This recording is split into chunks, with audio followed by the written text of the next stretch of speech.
Na minha festa de aposentadoria, minha nora colocou algo na minha bebida. Então troquei de taça. Foi assim que começou tudo.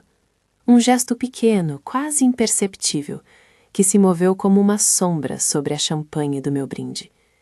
Eu vi a ponta do dedo, o brilho do líquido sendo quebrado por uma gota que não deveria estar ali. Pareceu um reflexo, eu não quis acreditar. Mas por toda a minha vida nos negócios, aprendi a confiar mais nos olhos do que nas desculpas. E naquele instante soube que havia alguém no salão, disposto a atravessar a linha. Sou Luna, tenho 70 anos e me formei na escola dura do mercado. Perdi, ganhei, vendi. Anos atrás, quando decidi que era hora de fechar a empresa que construí, negociei tudo com cuidado. O acordo foi limpo, o número que entrou na minha conta me permitiu finalmente pensar em sossego. 23 milhões, valor que vou dizer devagar, como quem pronuncia uma sentença tácita. Dinheiro que pagou por noites sem dor, por consultas e por uma liberdade que eu sempre quis ter. A festa era para celebrar isso, a transição, o fim de um ciclo. Convidados, abraços, brindes demais. Meu filho Juan estava lá. Minha nora Adriana, com aquele sorriso milimetricamente ensaiado. Minha neta Valéria, que ainda considera tudo que faço heróico por hábito. E Carmen, a mãe de Adriana, que tinha vindo de longe para ver a sogra se aposentar, como ela brincava. A sala estava em festa. Cristais pendurados, a champanhe borbulhando em taças altas, música discreta. Falei com amigos de trabalho, sorri para velhos parceiros, agradeci. Tudo parecia certo. E por isso, quando notei o reflexo estranho na taça que colocaram na minha frente, uma leve ondulação na superfície, quase como quando alguém sussurra e a água responde, eu congelei por menos de um segundo. Vi quem fez o movimento. Vi a Adriana. Vi a sua mão, a forma como sua boca até sorriu mais largo, como se soubesse que tinha escondido algo naquela microgota invisível. Troquei de taça. Não é heroísmo, foi cálculo frio. Não quis chamar atenção. Se eu tivesse me levantado, se eu tivesse apontado e gritado, teria lançado um holofote sobre mim. Em vez disso, peguei a minha taça, a que sempre uso nesses encontros, e com um gesto tão natural que até eu me surpreendi, coloquei-a na mesa de Carmen. Troquei os copos como quem passa a colher, sorrindo para uma velha amiga. Ninguém percebeu. Eu também não disse nada para meu filho. Não ainda. A taça que passou aos meus dedos era uma taça comum. O champanhe borbulhou como sempre. Tudo continuou. Eu achei que talvez tivesse sido apenas um gesto de impaciência, que Adriana teria colocado alguma essência, alguma adoçante, alguma bobagem. Eu tentava racionalizar para não transformar a noite em tragédia. Minutos depois, Carmen ficou pálida. Primeiro foi o olhar, os olhos muito abertos, fixos num ponto que ninguém mais via. Depois, a perda de coordenação. Uma espuma leve nos cantos da boca. Não precisei estar perto para saber o que aqueles sinais significavam. Ouvi alguém gritar por socorro. Vi a rapidez das pessoas, mesas sendo afastadas, cadeiras virando. Minha cabeça trabalhou com a velocidade de quem já assinou contrato sob fogo cerrado. Posição, oportunidade, risco. Vi também, por um segundo que pareceu eterno, a mão de Adriana se contraindo, uma palavra engolida e algo como pavor atravessando o rosto de Juan quando percebeu que não era eu quem havia caído. Paramédicos chegaram. A ambulância levou Carmen em disparada. Eu fiz o que uma pessoa de 70 anos, com pouca paciência para melodrama faria. Mantive a compostura. Senti todos os olhos sobre mim. Confusão, medo, curiosidade. E respondi com a expressão de uma anfitriã que ainda segura a taça. Vamos ao hospital, disse com calma prática. Acompanhem comigo. Valéria foi junto, agarrando minha mão como quem busca afirmar que nada daquele mundo inteiro desabou. No Hospital São Lucas, nome fictício para proteger identidades, as primeiras horas foram uma corrida. Carmen foi estabilizada. Exames, radiografias, a sala de emergência com aquele cheiro de antisséptico que gruda na pele. O médico falou em possibilidades, em exames de toxicologia. Era necessário esperar. Eu esperei com Valéria no corredor, contando as horas como se cada minuto fosse um tijolo que eu tinha que alinhar para erguer uma muralha. Quando disseram o laudo inicial, não houve surpresa e, ao mesmo tempo, um choque. A toxicologia apontou a presença de um extrato de planta tóxica, algo que não se encontrava por acaso num copo de festa. Não vou entrar em detalhes, não porque não queira, mas porque há coisas que a lei e a consciência pedem para não ensinar. O importante, aquilo não era acidente, foi tentativa, ou tentativa de alguém. A notícia correu entre os convidados como pólvora. Meu nome, minha festa, minha casa, minha vida. Tudo começou a ser decifrado por olhares. Vi Juan se aproximar nos corredores do hospital com passos que tentavam parecer firmes, mas tremiam internamente. Ele disse coisas que, no fundo, soavam como frases decoradas. Preocupação, arrependimento, promessa de cooperar. Sua voz falhava. Eu o conheço. É meu filho. E sei diferenciar o desespero genuíno da encenação bem ensaiada. Mais tarde, quando a notícia da toxicologia alcançou a delegacia, ficou claro que a polícia abriria a investigação. A detetive Ana Guzmán, mulher objetiva com olhos que não perdem nitidez, nos ouviu com profissionalismo. Perguntas básicas. Quem estava na festa? Quem poderia ter motivo? Havia sinais de crime financeiro. Eu respondi como sempre respondi na vida, com fatos. Não contei a ela naquele instante sobre a troca de taças, não porque estivesse escondendo um crime, mas porque sabia que precisava de estratégia. Se dissesse que eu troquei a taça, poderia parecer que eu havia intencionalmente colocado outra pessoa em risco. Essas cartas. Foi aí que chamei Alejandro Ramírez, meu advogado de confiança. Alejandro não era apenas um advogado, era alguém que ao longo dos anos operou como contrapeso para minha sede de justiça imediata. Ele conhece as leis como eu conheço balanços financeiros. Cada vírgula conta. Quando lhe contei, pedimos sigilo absoluto. Ele me ouviu e apenas anotou. Seu rosto permaneceu sereno, e isso me deu calma. Vamos criar uma linha de defesa que seja também uma linha de ataque, ele disse. Medidas preventivas. Primeiro, proteger seu patrimônio. Segundo, coletar provas. Foram palavras que acalmaram e incendiaram ao mesmo tempo. Proteção e ação. Ele me orientou a não falar com ninguém fora do círculo legal. Aconselhou alterações imediatas em documentos que pudessem entregar controle irrestrito sobre meus bens. Revogar procurações, revisar beneficiários, estabelecer um fideicomisso. Em linguagem menos técnica, arranjar um mecanismo onde o patrimônio fica protegido e o acesso restrito. Simplificando, eu precisava cortar as vias que alguém usaria para chegar ao dinheiro sem enfrentar um muro de atrigações legais. A primeira coisa que fiz foi pedir que meu testamento fosse atualizado, não por medo de morte, mas por limpidez. Reforcei cláusulas que garantiam que meu patrimônio não poderia ser transferido por procuração simples e coloquei medidas que exigiam supervisão judicial para qualquer alteração relevante. 2 advogados, 2 testemunhas e um período de carência para mudanças de beneficiário. Alejandro fez tudo com precisão. Enquanto isso, pedi que revogassem quaisquer procurações que eu tivesse assinado nos últimos meses. Surpresa! Havia sim uma procuração emitida alguns dias antes do fechamento da venda. Um documento que, em tese, poderia autorizar terceiros a movimentar algumas contas. A assinatura era minha, mas as circunstâncias em que for obtida eram duvidosas. Uma assinatura em uma reunião que eu quase não lembro, sob a alegação de ser só um formulário burocrático. Alejandro fez cópias e pediu audiências urgentes para contestar a validade do documento. O segundo passo foi a investigação privada. Não confunda desconfiança com paranoia. Em 60 anos de vida, aprendi que quem quer roubar um coração também costuma tentar roubar uma assinatura.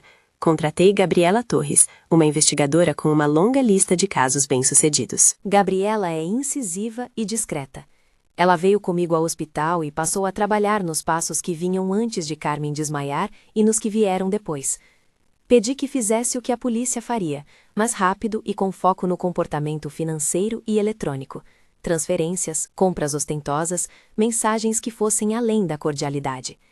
E pedi também que, sem que ninguém percebesse, instalasse câmeras em pontos da minha casa onde eu poderia receber visitas acidentais, sem invadir a privacidade de quem não fosse parte da investigação, claro. Apenas áreas comuns onde documentos pudessem ser manuseados, tudo dentro da legalidade, orientado por Alejandro. Quando Gabriela começou a vasculhar, os padrões apareceram com a clareza de linhas num mapa antigo. Houve compras excessivas, joias, móveis caros, reservas em hotéis de luxo. Pagamentos constantes a um consultório particular, cujo nome constava nos extratos como Dr. E. Salazar, um psiquiatra. Chamou minha atenção porque dias antes eu tinha sido convidada a uma conversa privada com um especialista que, segundo Adriana, ajudaria a organizar minhas ideias para a aposentadoria. Não fui, mas alguém fora. Um documento mostrava que em uma data próxima à venda havia havido um pagamento expressivo no nome de avaliação psiquiátrica. Gabriela encontrou também transferências pequenas, quase simbólicas, de contas que nunca haviam feito saques assim. A soma delas não justificava o padrão de vida que Adriana e Juan exibiam agora. Havia uma estrada de pequenas pegadas, que levava inevitavelmente a uma alegação de necessidade fabricada, dívidas não existentes, pressões sutis, um roteiro de empurrar alguém vulnerável para abrir mão de controles. E mais inquietante, um formulário com pedido de mudança de beneficiário de uma apólice de seguro. Alguém havia tentado recentemente alterar beneficiários em minha apólice pessoal em favor de um nome que combinava com a família de Adriana. Alejandro disse que seria difícil fazer essa alteração sem minha presença, mas não impossível. Havia modos legais e ilegítimos, e era isso que precisávamos descobrir. Enquanto Gabriela me trazia esses indícios, eu visitava Carmen no quarto do hospital. A vi fragilizada, a voz rasa, mas com aquela capacidade de quem já atravessou a vida para não se deixar ser toda tomada pelo medo. Carmen me olhava com aquela mistura de gratidão e confusão que marca as pessoas que sofreram um deslize do destino. Luna, ela sussurrou uma tarde, eu não me lembro de nada, só a festa, depois o branco. Eu toquei sua mão. Havia culpa ali também. Ela era, afinal, a mãe de Adriana. Eu não poderia evitar que parte de mim vacilasse. Havia naquele incidente uma vítima que não era eu, e eu sentia o peso disso. Mas também sabia que, se não agisse com rapidez e frieza, haveria outras vítimas. Em casa, as conversas com Alejandro eram longas. Revogamos o que precisava ser revogado. Estruturamos o fideicomisso com cláusulas que limitavam o poder de quem tentasse, por meio de procuração, mover aplicações e bens imobilizados. Abri contas de reserva em nomes de terceiros confiáveis. Transferi parte do capital para aplicações com restrições legais de movimentação sem processo judicial. Fiz tudo para que fosse mais difícil, na prática e na burocracia, pegar o dinheiro com pressa. Adriana, por sua parte, continuava a sorrir nos encontros familiares, mas havia algo na sua voz que já não soava natural. Juan estava mais pálido.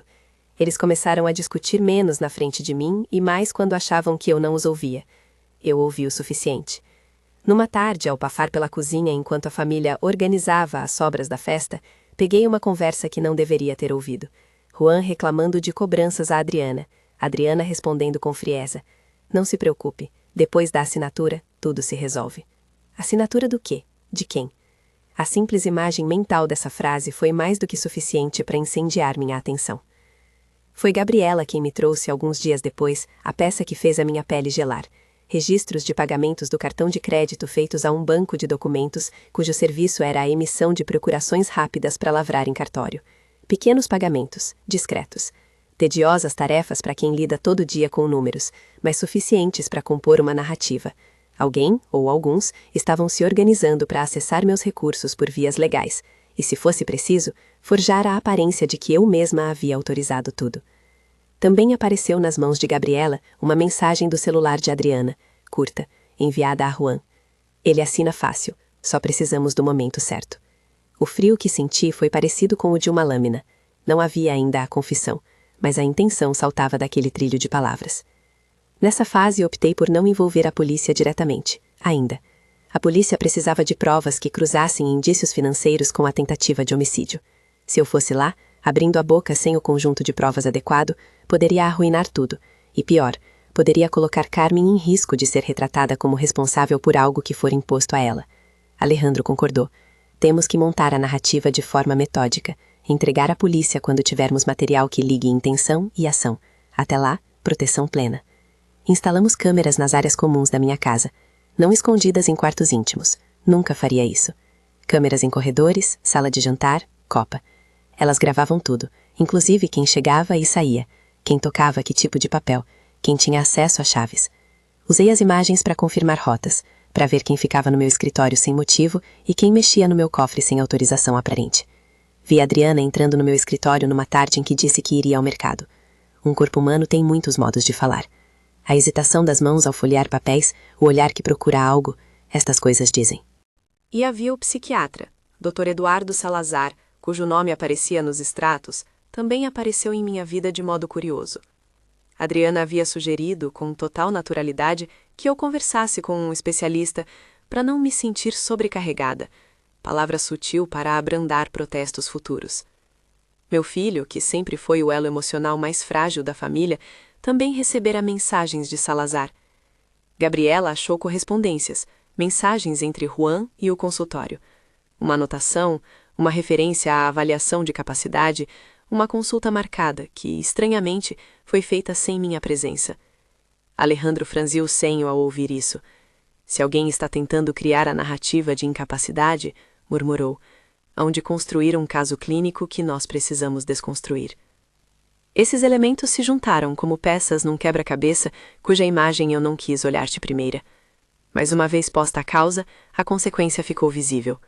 Alguém arquitetou um caminho para controlar meus bens e possivelmente livrar-se de mim, ou ao menos me empurrar para fora do jogo. A tentativa de homicídio sobre Carmen naquele domingo tinha duas interpretações.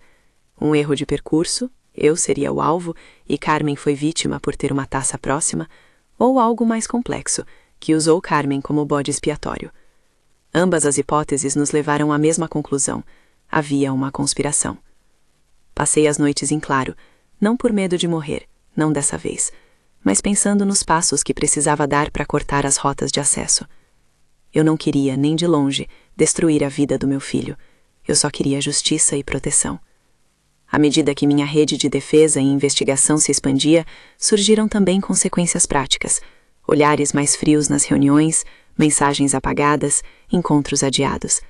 Adriana se tornara menos disponível para as conversas sobre neta, menos carinhosa na frente de Valéria. Juan passou a beber um pouco mais, e eu ouvi uma vez falando ao telefone com um amigo em termos de quem parecia pedir conselhos sobre soluções rápidas.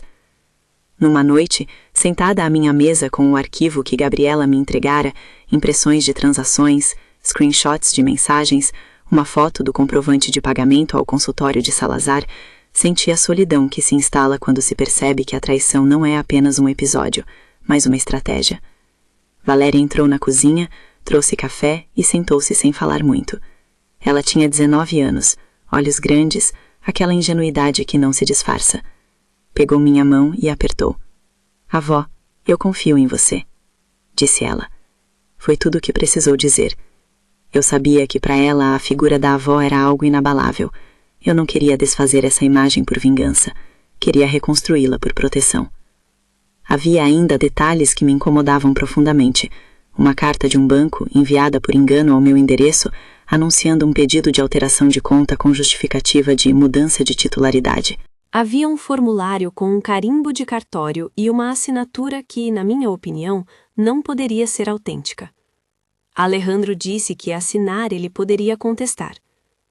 Gabriela trouxe uma cópia de um recibo de entrega de documentos no cartório, datado na semana anterior à festa. Pequenas marcas, mas todas levando a um quadro: ação premeditada. Meu corpo reagia a tudo isso com o cansaço de quem precisa manter a aparência serena em público. Em privado, eu me permitia chorar por 5 minutos e então me levantava e continuava. Vi o rosto de Carmen na minha mente, frágil e confuso, e senti uma onda de responsabilidade. Não seria apenas por mim, era por ela, por Valéria, por todos que poderiam ser alvos futuros. Não queria que a minha idade fosse vista como fraqueza. A velhice pode ser astúcia, se bem administrada. Houve um momento em que pensei em ir direto à delegacia com tudo o que tínhamos. Alejandro bateu o pé e disse: não, se abrirmos isso sem a correlação entre a tentativa e as provas financeiras, pode parecer vingança. Tinha razão. Precisávamos de uma ligação clara. Intenção, mais ação, mais meios. E era isso que Gabriela vinha costurando com paciência. As noites se tornaram reuniões clandestinas. Valéria, apesar da pouca idade, foi incluída em pequenas tarefas que não a expunham aos perigos. guardar cópias físicas de alguns documentos em um cofre de amigo confiável, verificar horários de chegada e saída de pessoas que nem sempre batiam cartão. Ela gostava de se sentir útil. "Avó, a verdade precisa ser vista", disse ela uma vez, com a seriedade que derrubou qualquer traço de infantilidade. Eu sentia, naquele momento, que a justiça que procurava não seria apenas minha.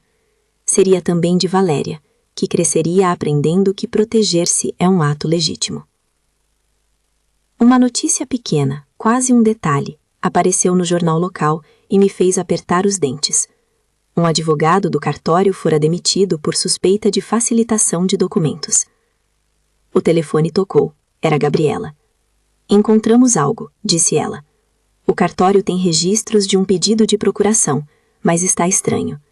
Horários, testemunhas e há um nome que se repete em várias solicitações recentes. O nome do escritório onde trabalha o psiquiatra Salazar. Era a pista que faltava para cruzar inquéritos. Fechamos uma estratégia. Não confrontaríamos Adriana e Juan imediatamente. Não ainda. Haveria um jantar, uma reunião onde eu permitiria que vissem o que achavam que poderiam tomar. Haveriam documentos expostos, fotografias, contas.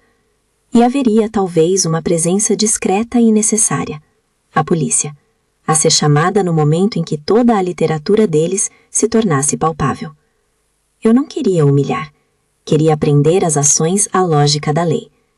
Eu queria que o mundo visse o que havia sido preparado contra mim com todos os elementos de prova ao alcance do magistrado.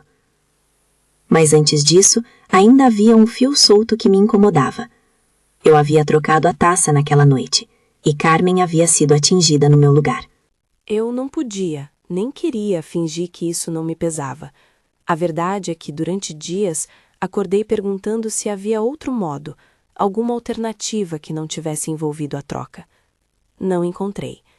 Em muitos casos, a vida exige artimanhas. Em muitos casos, sobreviver é um ato de sagacidade. E então, com a sagacidade que ganhei ao longo da minha vida, escolhi agir. O próximo passo seria a parte mais delicada. Precisávamos de uma ligação indelével entre o extrato tóxico e o ato, entre as tentativas de alteração de documentos e quem as havia encomendado, entre pagamentos e quem realmente os recebeu. E isso exigia coragem, vigilância e um momento em que eu pudesse ser tão pública quanto necessário, mas protegida pela lei. A agência de Gabriela me entregou um dossiê gordo, com prints, notas, extratos. Alejandro desenhou um roteiro, com prazos e riscos, e eu, que passei a vida decidindo sem medo, olhei para aquele plano e pensei, agora o jogo era meu. Antes de qualquer passo maior, contudo, havia um aviso que precisei dar. Esta história foi ficcionalizada. Muitas circunstâncias, nomes e lugares foram alterados ou combinados para proteger identidades e, sobretudo, para que a narrativa sirva como alerta. Ainda assim, cada gesto que descrevo aqui tem a ver com uma lógica possível, a lógica de quem tenta tomar o que não lhe pertence e a lógica de quem decide se defender com as ferramentas da lei e da inteligência. Na manhã em que decidi agir, recebi uma ligação anônima. Do outro lado, uma voz áspera que não se identificou sussurrou apenas: "Eles sabem que estão sendo observados." A chamada caiu. Meu coração não acelerou. Isso, para mim, foi apenas mais um dado, ou um aviso para recuar, ou uma provocação que confirmava uma coisa que eu já suspeitava. Eles perceberam que havia resistência. Ao me sentar à minha mesa, com o dossiê aberto, as imagens das câmeras gravadas no computador e as transferências impressas ao lado, pensei em todas as mulheres que, como eu, foram ensinadas a se calar e a aceitar.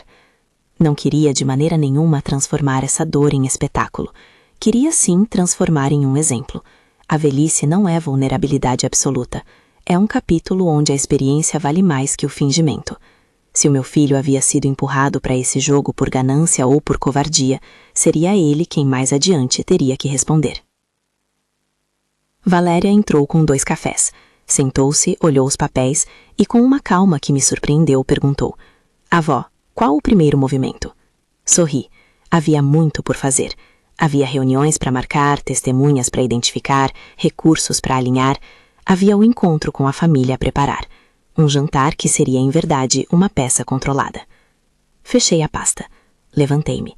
Havia um horizonte que exigia nervos firmes e mãos limpas. E, pela primeira vez desde a festa, senti que a balança começava a pender para o lado da justiça. Não como um quase desejo de vingança, mas como a restauração do que é justo. No caminho até a janela, olhei para minha taça no criado mudo. Aquele objeto simples continha a memória de um gesto preciso. A taça era agora um símbolo. Posso ter protegido a mim mesma, mas o preço foi alto. Ainda assim, se eu tivesse que escolher de novo, escolheria a vida. Nem sempre temos o luxo de escolher sem consequências. Eu havia feito a minha aposta, e a próxima jogada dependia de não ser precipitada. Do outro lado da cidade, Adriana e Juan seguiam suas rotinas, talvez acreditando que as peças ainda estavam do lado deles. Mas havia alguém, muito paciente, com um plano para mostrar que nem todo dinheiro compra a impunidade.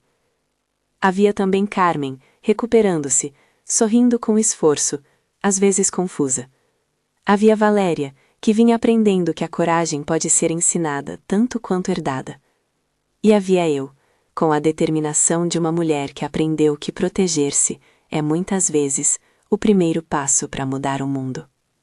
Eu revelei, passo a passo, o que descobrira aos poucos, e ainda havia muito por revelar. Ainda restava a hora de montar a armadilha. Ainda restava enfrentar não apenas a traição, mas o silêncio cúmplice que protege quem erra. E quando a noite caiu naquela semana, senti o gosto metálico da expectativa no ar. Sabia que o relógio se aproximava do momento em que eu chamaria todos para a mesa. Não para um banquete de reconciliação, mas para que a verdade fosse posta num pratinho claro, para que ninguém mais pudesse fingir ignorância. Havia uma coisa que aprendi com os negócios: nunca deixe que o inimigo dite o ritmo. Dessa vez, eu ditaria. E assim, com o dossiê à minha frente e a equipe em prontidão, respirei fundo e comecei a escrever a lista de convites para um jantar que mudaria tudo. Convidei-os para um jantar com o tom de quem quer selar um novo começo. Foi isso que disse no convite. Mas aquele novo começo era, na verdade, o cenário que eu havia desenhado para arrancar a cortina. Marquei o jantar numa sexta-feira, quando a família toda estaria em casa depois do trabalho. Pedi a Valéria que escolhesse pratos simples, que não chamassem atenção para nada além do que aconteceria à mesa. A casa estava arrumada, os arranjos de flores discretos, as luzes baixas como em palco. Nada dramático demais. Eu não queria que parecesse uma armadilha teatral. Antes de enviá-los, compartilhei o plano com Alejandro, com Gabriela e com a detetive Ana. Alejandro tratou das medidas legais, um pedido de busca e apreensão sobre a documentação que tínhamos identificado, uma solicitação para bloqueio cautelar de movimentações suspeitas e o preparo de um termo de apreensão para alguns itens eletrônicos caso fosse necessário. Ana, que desde o início demonstraram equilíbrio entre ceticismo e eficiência, pediu paciência e nos pediu que não precipitássemos nada. Gabriela entregou o dossiê final, impressões limpas, fotos, conversas impressas e um pequeno USB com as imagens das câmeras de minha casa. Tínhamos também provas de transferência e os recibos do cartório ligados às tentativas de alterar procuradorias. Combinei com Ana que ela estaria ali como convidada, sem farda. Se as coisas evoluíssem como eu esperava, ela acionaria seu apoio para cumprir o mandado. Queria evitar que a prisão parecesse uma vingança pessoal. Tinha de ser um ato técnico, feito por agentes do Estado, para mostrar que o que houve ali era crime. E, portanto, era crime para qualquer um, em qualquer momento. Naquela noite, quando Juan e Adriana chegaram, ambos estavam forçando uma cordialidade que mal cobria a ansiedade. Adriana usava um vestido que eu sempre achei um pouco artificial para as ocasiões. Juan parecia ter dormido de olhos abertos. Cumprimentei-os com a serenidade calculada de quem sabe o que tem nas mãos. Havia convidados familiares, alguns amigos próximos e, discretamente, Ana e mais 2 policiais à paisana que se misturavam aos que tinham vindo a convite. Comecei a falar como quem lê o espaço, não acusando ninguém. Falei do negócio, do fechamento, da minha vontade de organizar tudo de forma definitiva. Falei do meu desejo de clareza, de não deixar pontas soltas que pudessem virar mal-entendidos no futuro. Era uma fala que, por si só, não incriminava, mas que, no jogo que eu havia preparado, servia para que aqueles que trabalharam nos bastidores mostrassem suas cartas. Levei para a mesa, como se fosse parte do jantar, uma pasta com documentos pessoais e, sem surpresa para os que me conheciam, uma cópia do testamento atualizado que Alejandro havia redigido. Não era incomum que, após um evento significativo, eu fizesse pequenos ajustes legais. Mas o que ninguém sabia era que havia no meio daquela pasta, impressos em papel fotográfico, os extratos, os recibos e as capturas de tela que Gabriela havia reunido. Coloquei a pasta no centro da mesa, pousei a mão sobre ela e esperei que alguém fizesse o gesto que eu já previra: aproximar-se, pegar um paper, folhear com desdém ou com esperança. Adriana, elegante como sempre, foi quem se inclinou primeiro. "O que foi que a senhora resolveu agora, mãe?" perguntou ela, com aquela voz doce que sempre usava quando queria parecer amiga. Era uma pergunta com 2 sentidos: curiosidade e sondagem. Adriana buscou nas páginas algo que pudesse confirmar o que já sabia, que eu havia atualizado cláusulas e, talvez, que ainda havia espaço para ajustes a favor de quem soubesse pedir. Juan manteve-se mais ao fundo, com a mão no guardanapo, sem encarar diretamente. "Coisas de pessoa que quer deixar tudo em ordem", respondi. E então, com calma, puxei do bolso um envelope selado. "Há também algumas imagens", disse eu, abrindo o envelope e deixando que o silêncio ampliasse a expectativa. "Imagens de quem esteve aqui nos últimos dias mexendo em papéis sem autorização." Gabriela colocou um pendrive em cima da mesa, com a naturalidade de quem pousa um talher. Imediatamente, alguns olhares se voltaram para Valéria, que me lançava um sinal com os olhos, composta e firme. Projetei na tela do meu notebook algumas imagens das câmeras, mãos folheando documentos no meu escritório, um horário marcado na câmera que coincidia com as transações, um comprovante de pagamento ao consultório de Salazar. A sala ficou mais fria, os rostos mudaram. Adriana tentou rir, disse que era coincidência, que muitos tinham acessos a papéis para ajudar com planilhas. Juan se mexeu, e aí, de forma quase imperceptível, encostou a mão no bolso como quem tenta esconder algo. Eu repeti, com voz baixa, mas clara: "Isso são documentos que vocês não deviam ter." Não gritei, não precisava. O que eu havia preparado precisava falar por si. E assim começou a desmontagem do teatro. Prints de conversas, uma cópia do formulário com a tentativa de alteração de beneficiário, o recibo do cartório, impressões bancárias com saques estranhos. A cada novo item, Adriana perdia um pouco mais o sorriso. Juan, por sua vez, tremia. Houve um momento durante a exibição em que eu quase recuei. Ver as fotos, ler as palavras que eu já conhecia, foi como rasgar uma ferida que eu pensava já ter limpo. Mas ali estavam, em público, as evidências. Quando terminei a apresentação, respirei e olhei para todos. "Vocês têm a chance de explicar", disse, olhos nos de Juan, depois nos de Adriana. "Não de mim, da polícia." Adriana ergueu a voz. "Isso é humilhação", disse, voz rodopiando entre raiva e medo. "Você vai expor nossa família assim?"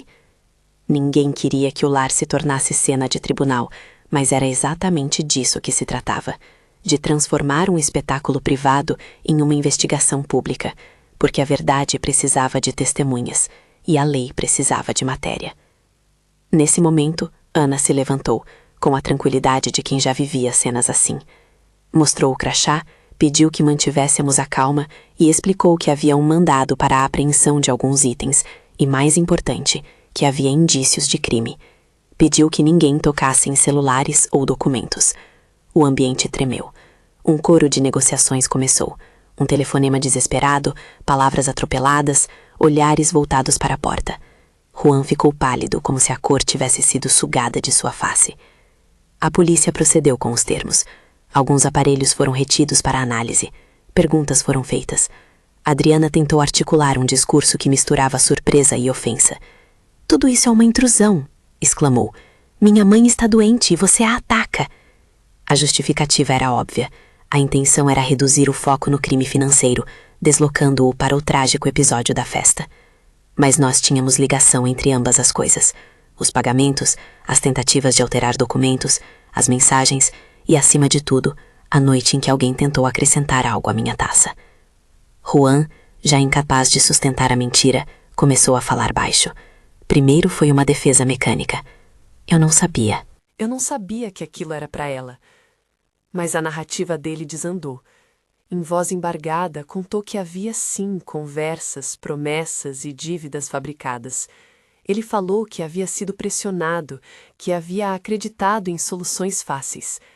Adriana tentou calar a boca dele com um tapa mal calculado, e foi nesse gesto de desespero que Ana ordenou a detenção preventiva de ambos por suspeita de falsificação, estelionato e tentativa de homicídio, no enredo do qual ambos estavam no mínimo coniventes.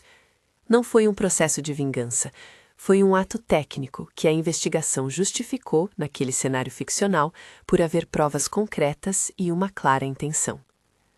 Na manhã seguinte à prisão, a cidade cochichou. Jornal local, amigas, vizinhos, a história tornou-se um fio que puxava outros fios. Advogados de família começaram a aparecer e advogados inimigos também. Dr. Salazar recebeu uma visita dos investigadores, teria de responder por pagamentos e por possíveis tentativas de emitir laudos que pudessem ser usados para alegar incapacidade. Não vou aqui dizer que tudo foi como num filme de final feliz. Houve audiências, suspensão de contratos e vários pedidos de habeas corpus que, por ora, no meu enredo, foram vistos com desconfiança pelo juiz. No entanto, o importante da narrativa é que, pouco a pouco, as peças foram se encaixando. Caminhei por esse período equipada com uma mistura de calma e exaustão. Havia ao meu redor profissionais trabalhando, peritos, advogados, investigadores e, de vez em quando, a presença silenciosa de Carmen. Ela voltou para casa depois de alguns dias no hospital. Sua recuperação foi lenta, mas firme. Havia marcações no rosto, marcas da internação, mas um sorriso renovado quando falava de coisas simples, de um chá, de uma música, do gosto do pão fresco. Ela me abraçou uma vez e murmurou: "Obrigada por ter trocado as taças." A frase era uma faca de 2 gumes, gratidão e culpa entrelaçadas. Eu não precisava ouvir aquilo para saber que havia feito o que achava certo, mas ouvir trouxe uma mistura de alívio e pena. Enquanto o processo corria, Alejandro cuidou de colocar medidas de proteção sobre o patrimônio. Não é glamouroso falar de medidas cautelares em um jantar, mas na prática foram essenciais. Ordens judiciais impediam o saque de contas, bloquearam transferências suspeitas e colocaram sob tutela documentos que sem isso poderiam ter desaparecido. Fiz o que pude para deixar claro que o dinheiro não é o bem maior, mas que permitir que fosse roubado por quem planejou com frieza não era uma opção. Um dos capítulos mais dolorosos para mim foi assistir ao comportamento do meu filho no tribunal. Ele compareceu com um advogado que, em certo momento, tentou costurar uma narrativa de manipulação, que a Briana tinha enganado, que ela era a mente por trás de tudo e que Juan havia sido cúmplice por fraqueza. Era uma versão que, em muitos casos, poderia ser plausível. A partir de suas palavras, fui obrigada a aceitar nuances que me doíam. Amor pode ser confundido com submissão, lealdade pode cegar. Mas a lei, por outro lado, precisava separar intenção de subserviência, e foi isso que ela tentou fazer ao analisar mensagens, extratos e, acima de tudo, a tentativa de alterar beneficiários. Houve uma cena que não esqueço. Adriana no banco das testemunhas, com um rosto que tentava manter a compostura e olhos que falavam de algo que ia muito além do ouro das joias que havia comprado. Perguntei-me, como muitas vezes me pergunto ainda hoje, se aquela mulher que eu vira em outros tempos não fora moldada por um círculo de ambições que a arrastou para decisões que agora pagava com a liberdade. Quando a juíza leu trechos das conversas, a defensora tentou desqualificar as provas como manipuladas. Alejandro, paciente, replicou com precisão. Mostras digitais, peritos, nestes casos, não deixam tanta margem para suposições quando o trabalho de coleta é feito com método. Os meses que se seguiram foram uma sucessão de audiências, depoimentos e, por vezes, confrontos familiares que me deixavam mais cansada do que qualquer batalha de negócios que havia vivido. Amigos se afastaram, outros se aproximaram. Havia quem falasse em tragédia familiar e quem enxergasse justiça necessária. Eu, no meio, aprendi que a verdade, em muitos casos, é um território de perdas. Perde-se a ingenuidade, perde-se a convivência fácil. Ganham-se, por outro lado, a clareza e a possibilidade de seguirmos em frente com menos sombra. O caso encontrou em determinado momento uma solução judicial que, neste enredo, resultou em condenações que pediam medidas duras: prisão para Adriana por tentativa de homicídio e estelionato, pena para Juan por conivência e falsificação documental. Alguns processos relacionados, como a conduta de Salazar, foram encaminhados ao Conselho Profissional e a investigações que, no nosso relato, tiveram desdobramentos sérios. Não é minha intenção, nem seria ético, prometer que todo o sistema sempre funciona assim fora desse mundo ficcional, mas aqui, na narrativa que conto, a lei respondeu de forma contundente. Houve apelos, recursos e, como sempre, a dura realidade de que o tempo judicial é um tempo que testa até a paciência de quem mais entende de paciência. Enquanto a justiça seguia seus trâmites, focamo-nos em reconstruir o que podia ser reconstruído. Carmen e eu passamos a sair para pequenas caminhadas, ela, ainda com passos hesitantes, eu, observando o mundo com a paciência de quem decidiu pagar o custo de proteger o que é seu. Valéria, por sua vez, se tornou uma companhia de confiança. A jovem que antes buscava meu elogio passou a ser uma garota que me entregava relatórios de rotina. Avó, já verifiquei os extratos, dizia ela, e eu sorria. Havia entre nós uma cumplicidade nova, forjada no silêncio das noites vigilantes, que não é igual àquela de quando ela era criança. O vínculo foi se transformando em parceria. Uma das decisões que tomei, quase simbólica, foi direcionar parte dos rendimentos que antes seriam gastos em festividades para projetos de proteção a idosos. Contratei uma pequena consultoria que ensinava idosos a identificar tentativas de abuso financeiro, a proteger documentos e a conversar com familiares sem medo. Não é solução para tudo, mas vi nisso uma forma de multiplicar a lição que aprendi da maneira mais dura possível: preveni-los, empoderá-los, mostrar que a velhice pode e deve ser vivida com autonomia. Houve momentos de culpa que, para mim, foram inevitáveis. Senti que se eu tivesse agido diferente naquela festa, talvez Carmen não tivesse sido atingida. Essas noites eu encaro com honestidade. A vida é feita de escolhas e consequências. Troquei a taça para salvar a mim mesma. Não planejei que seria Carmen quem pagaria o preço. A culpa não me paralisou. Me fez escolher o cuidado. E foi justamente o cuidado que me levou a agir contra os que tentaram tirar vantagem. Recebi, depois de tudo, cartas e mensagens de pessoas que passaram por situações parecidas. Algumas com relatos que doíam, outras com agradecimentos. Se não fosse por você, talvez eu tivesse aprendido tarde demais. Escreveu uma senhora que me contou que havia encontrado uma procuração assinada sem sua plena consciência. Essas cartas me deram por fim um sentido diferente para o que havia sido uma tragédia familiar. Era a chance de transformar dor em prevenção. A sentença, quando veio, trouxe alívio e não trouxe alívio. Alívio porque naquele capítulo da minha vida, a lei reconhecera a gravidade do que houve. Não trouxe alívio porque a estrada da reconciliação é longa e não necessariamente linear. Juan, depois da prisão e de um processo de reabilitação psicológico que sua defesa buscou, tentou uma reconciliação incompleta comigo. Houve encontros, mensagens trocadas, coisas pequenas. Um telefonema de aniversário, uma visita supervisionada. Não sei, e não posso prometer, que tudo volte a ser como antes. Sei apenas que alguns fios da família foram cortados. Outros, com tempo e trabalho, podem ser costurados novamente. Adriana cumpriu pena por um período que, no nosso enredo, serviu de advertência. A ganância e a manipulação têm preços altos.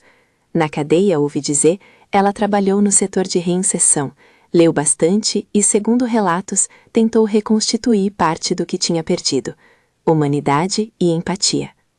O processo contra o psiquiatra Salazar resultou em proibição de exercer funções que envolvessem laudos sem supervisão e em investigação por ética profissional, o que, na narrativa, trouxe alguma sensação de justiça institucional. Do ponto de vista material, parte dos bens que haviam sido objeto de tentativas de apropriação foram bloqueados e, em algumas instâncias, reverteram para mim. Não porque eu quisesse alegrar-me com a recuperação de valores, mas porque a sensação de ver que não bastava apenas punir me trouxe um conforto prático. a segurança de que Valéria teria algo a mais que meras palavras quando falo de proteção e independência. Passei a participar de grupos de apoio e de conselhos que tratam do abuso financeiro de idosos. Falo com franqueza, partilho o que aprendi. Cheque suas procurações, não assine sem ler. Mantenha pessoas de confiança que possam ajudar sem coagir. São sugestões práticas, voltadas a reduzir a chance de alguém repetir o erro que quase me custou mais do que a paz. Não improviso soluções milagrosas, falo de prevenção e de como a lei pode ser usada para proteger. Voltando a uma cena pessoal, não posso evitar lembrar do instinto que me levou a trocar de taça. Foi ao mesmo tempo impulso e cálculo. Se tivesse reagido de outra forma, confrontando ali mesmo, talvez eu tivesse evitado toda a sequência. Por outro lado, se eu não tivesse trocado, talvez eu não estivesse aqui para contar. Nessas situações não há certezas, há escolhas. E eu escolhi a vida. Escolhi agir com inteligência e com a lei como companheira. A lição maior que tiro disso tudo é sobre autonomia. A velhice não precisa ser sinônimo de fragilidade quando acompanhada de informação e de medidas práticas. Não se trata de desconfiar de todos, trata-se de proteger-se com as ferramentas que o sistema oferece. Testamentos atualizados, revogação de procurações suspeitas, critérios para mudança de beneficiários, auditorias regulares de contas e a presença de pessoas de confiança. São medidas que não afastam o afeto, apenas o tornam mais responsável. Valéria hoje estuda direito. Talvez seja a ironia mais bonita de todas. A menina que me segurou a mão no corredor do hospital decidiu aprender a usar a lei para defender outros. Ela me pergunta às vezes se foi errado o que fiz. Eu respondo que a vida não é um teatro de certezas, é um espaço de escolhas, e que se ela puder usar o que aprendeu para impedir que outra avó perca o que conquistou, então tudo valeu a pena. Carmen, recuperada em grande parte, voltou às suas rotinas e nos visita com frequência. A relação entre nós não é feita de grandes proclamações, é feita de gestos simples: café, cinema, conversas sobre netos e receitas. Ela me chama de Luna com um carinho que me lembra que, no fim, nós somos feitos para cuidar umas das outras. Ela me ensinou que a gratidão pode conviver com a dor, e que perdoar não significa esquecer, mas escolher caminhar com menos peso. Há quem me pergunte se eu me arrependo. Arrependimento é um verbo complexo. Arrependo-me de não ter percebido antes? Talvez. Mas não me arrependo das escolhas que salvaram vidas e que mostraram que, mesmo aos 70, uma mulher pode usar sua experiência para mudar o curso de acontecimentos. Aprendi a confiar mais nos olhos e menos nas palavras bem engomadas. Se há uma última coisa que quero dizer, é isto. Fique atento aos sinais que parecem pequenas coisas. Uma assinatura em um papel, um convite insistente a conversas privadas, pagamentos inexplicáveis no extrato. Não é pânico, é prudência. Proteja seus documentos, mantenha cópias, converse com um advogado de confiança e, acima de tudo, mantenha por perto quem realmente te estima. A vida é curta demais para entregar sem cuidado aquilo que construímos. E um detalhe prático. Esta história foi ficcionalizada para proteger identidades e para que a narrativa sirva como alerta. Nomes, lugares e alguns eventos foram adaptados. Ainda assim, a lógica permanece. Há pessoas que se aproveitam da confiança e há meios legais de proteção. Se você leu até aqui, talvez essa história tenha ressoado de alguma forma. Se essa história te prendeu e você quer ouvir mais relatos que misturem suspense e lições práticas, curta o vídeo, inscreva-se no canal e comenta de onde você está assistindo. Isso ajuda a trazer mais conteúdos como este. Fecho este capítulo com uma sensação de dever cumprido e um olhar já voltado para o futuro. O dinheiro que sobrou não é a única herança que deixo a Valéria. Procuro deixar a lição de que a experiência é tão valiosa quanto qualquer conta bancária. Ensinei-a a ler contratos e a sentir o tom por trás de um pedido gentil. Ensinei-a a cuidar de si. Ensinei-a, sobretudo, que proteção não é sinônimo de desconfiança. É antes uma forma de amor responsável. A justiça fez o seu papel nesta história. O resto passou pela vida que ainda tenho pela frente. Vou a jantares mais leves agora. Sorrio com moderação para quem me procura. E quando, algumas noites, a memória volta àquele brilho na taça, eu olho para Valéria e para Carmen, e lembro que havia um preço a pagar para que nossa história tivesse um final que eu pudesse aceitar. pago com gratidão por estarmos aqui para contar. E se puder, use o que ouviu como um mapa. Proteja-se, planeje e, quando necessário, haja com inteligência e com a lei ao seu lado.